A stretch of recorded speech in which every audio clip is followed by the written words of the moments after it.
नमस्कार दोस्तों, आप सभी का मेरे YouTube चैनल आज की बात में बहुत बहुत स्वागत है। आज मैं एक लड़की की कहानी सुनाने वाली हूँ जिसके जीवन में उसकी माता पिता भाई सभी का कितना बड़ा हाथ होता है। उससे पहले मैं एक बात ज़रूर उन माता पिता से कहना चाहती हूँ जो बेटी पैदा होते ही उस दिन से ही बेटी की शादी के लिए पैसा जोड़ना शुरू कर देते हैं और लाखों करोड़ों रुपया शादी में पैसा खर्च करते हैं सिर्फ समाज को दिखाने के लिए।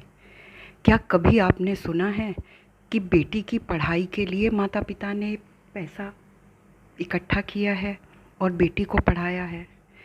कितना अच्छा होगा अगर ये पैसा उसकी शादी के लिए ना जोड़कर आप उसको पढ़ाएं लिखाएं।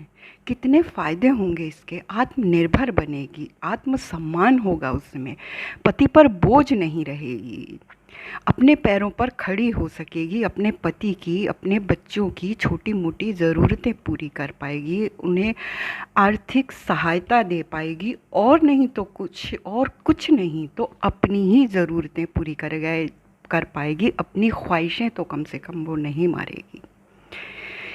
तो चलिए कहानी सुनाती हूँ। एक परिवार में 4 लोग थे, माता पिता, एक बेटा, एक बेटी। बड़ा बेटा था, छोटी बेटी थी। जब बेटी 4 साल की 5 साल की थी तो अपने भाई को स्कूल जाते हुए देखती थी तो मम्मी से कहती थी, माँ मुझे भी स्कूल जाना है।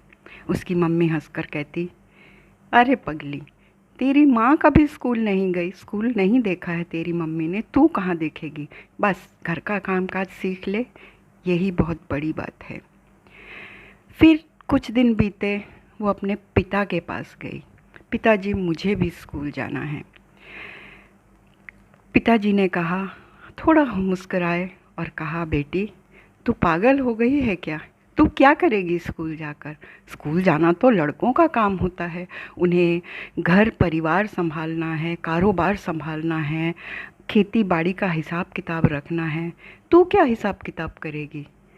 तू क्या करेगी पढ़कर? बस घर का काम सीख, थोड़े समय बाद तेरी शादी हो जाएगी, बस। ठीक है। फिर थोड़ा समय बीता, थोड़े दिन के बाद अपने भाई के पास गई कि भैया मुझे साइकिल चलाना सीखना है, मुझे भी स्कूटर चलाना है। उसका भाई हंसते हुए बोला, पागल हो गई है क्या? तू क्या करेगी साइकिल चलाकर, स्कूटर चलाकर? बस तुझे तो घर के ही काम करने हैं, तुझे क्या करना है, हम हैं ना। पिताजी ने उसे समझाया, कहा तू घर का काम सीख, बाकी कामों के लिए मैं हूँ ना। भाई के पास गई, भाई ने भी यही कहा कि तू घर के कामकाज सीख जो तुझे सारी ज़िंदगी करने हैं, बाकी कामों के लिए तो हम हैं ना। थोड़ी सी बड़ी हुई, उसकी शादी कर दी गई। शादी के कुछ दिनों बाद उसने अपने पति से कहा कि आप जब दुकान पर जाते हैं मुझे भी ले जाया करो, मैं भी थोड़ी आपकी दुकान पर हिसाब किताब में मदद कर दूंगी, मैं भी कुछ सीख जाऊंगी। पति हंसे और बोले, पागल हो गई है क्या? घर का काम काज संभाल, बस वही तेरा काम है, बाहर के कामों के लिए, दुकान संभालने के लिए मैं हूँ ना।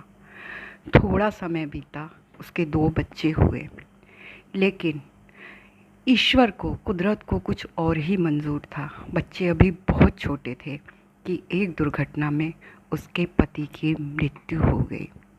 अब उस बेटी का जीवन तो एकदम जैसे रुक सा गया।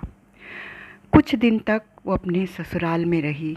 उसके बाद उसके ससुराल में ना काम था, ना पैसा था, खाने के लिए कुछ नहीं था। वो अपने दोनों बच्चों को लेकर अपने पिता के घर आ गई।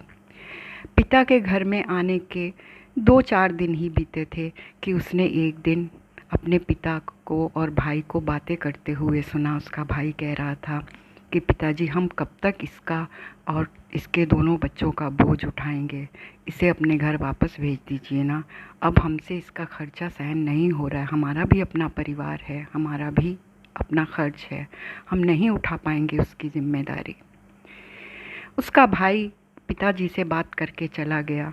बेटी अपने पिताजी के पास गई और कहने लगी, पिताजी आपको पता है आज मुझे किसी की बहुत याद आ रही है।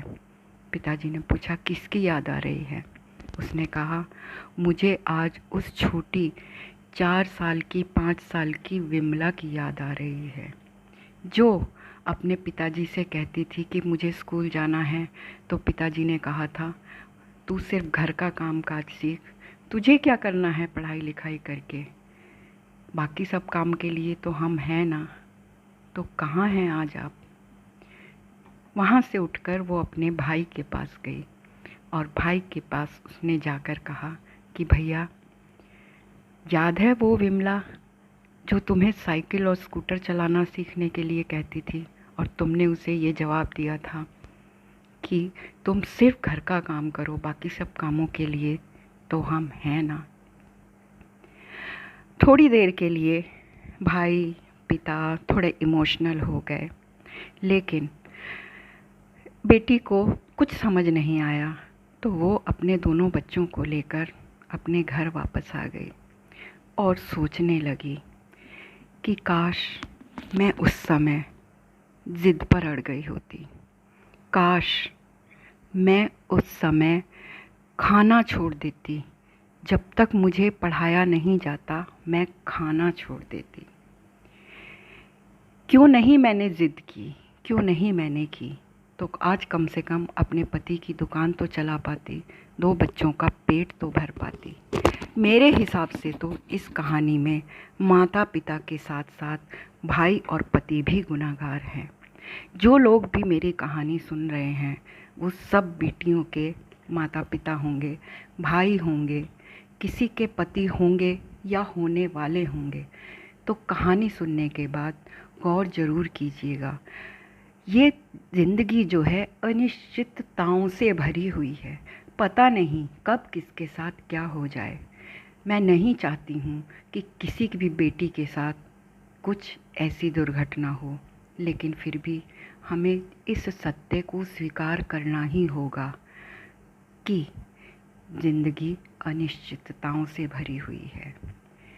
अगर आपको ये कहानी अच्छी लगी हो तो लाइक, शेयर, कमेंट ज़रूर कीजिएगा।